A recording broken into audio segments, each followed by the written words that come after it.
The moment the forest stopped breathing, Elior felt it. It was a pressure, not on his chest, but in the air itself. It felt as if the night had suddenly forgotten how to move. The silver glow inside the trees dimmed, fading to a dull, lifeless grey. Shadows thickened between the trunks, clinging to the ground like spilled ink. Loon stood very still beside him. "Do not run," the fox said softly. "I wasn't going to," Elior replied, though his legs trembled. From somewhere deep in the forest, a sound echoed. It was like wood bending under a slow, terrible weight. Branches groaned. The very ground shivered beneath their feet. Something was moving. Elior tightened his grip on the compass. The needle spun wildly, completely unable to settle. "What is it?" Elior whispered, his voice barely audible. Loon lowered its head. "A sleeper that has been disturbed," the fox said. "A root warden." The name seemed to hang in the air, echoing through the clearing. The pool of water rippled again. But this time, it did not show Elior's room. It showed the forest itself, long, long ago. When it was younger, smaller, kinder. It was meant to guard the forest's dreams, Loon continued, to keep them from slipping away. Another groan echoed, much closer now. The sound vibrated through Elior's bones. But when fear enters a sleeping world, Loon said, its voice low and serious, even guardians forget who they are. A massive shape emerged between the trees. At first, Elior thought it was a hill moving, a piece of the landscape come to life.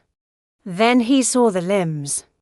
The root warden was enormous, its body formed of twisted roots and ancient bark, woven together like a living mountain. Pale fungi glowed faintly along its sides, and deep within its chest burned a dim, unsteady light, like a lantern about to go out. Where its face should have been was a hollow knot in the wood, dark and empty. The forest trembled with every single step it took. Elior's heart pounded against his ribs. "What do we do?" he asked, his eyes wide with a mix of fear and awe.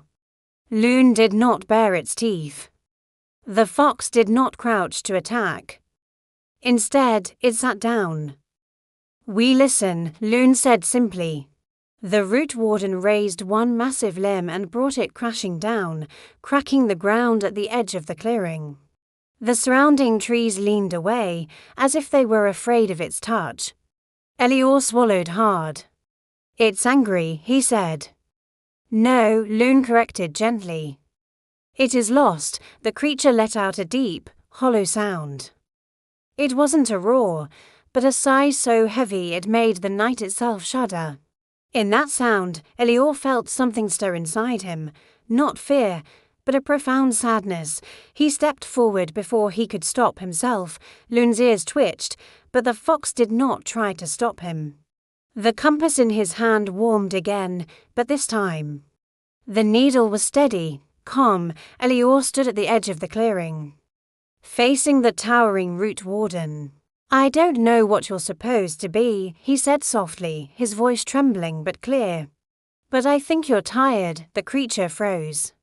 The hollow knot that served as its face shifted slightly, turning toward the small boy. Elior continued, his voice gaining a little more strength.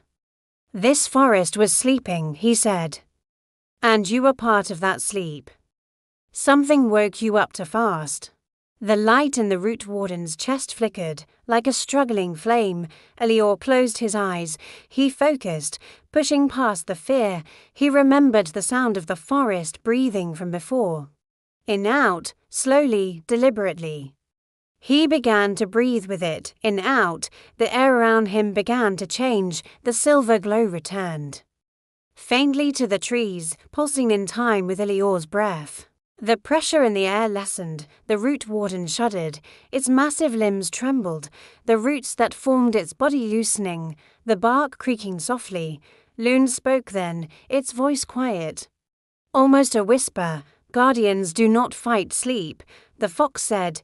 "They fall into it." Elior took Another slow, deep breath in the out, the root warden lowered itself to the ground. The angry, flickering light in its chest softened, growing warm and steady. The hollow knot in its face slowly filled with a gentle glow, like an eye closing peacefully for a long rest. The forest breathed again. In the out, the trees straightened, the shadows thinned and retreated. The night relaxed. The root warden sank into the earth, its roots folding inward, becoming part of the forest for once more. Silence returned, but this time it was a calm, peaceful silence. Elior exhaled shakily. Opening his eyes, I didn't do anything, he said. Looking at the place where the giant had been, Loon smiled, a true, warm smile. You did the hardest thing, the fox replied. You trusted the world to remember itself. The pool in the clearing shimmered again, its reflection shifted. Now it showed a new path. Winding and narrow, lit by distant, beckoning lanterns. Your journey continues, Loon said, and it will not always be this gentle. Elior nodded. He felt older somehow, not heavier, but steadier.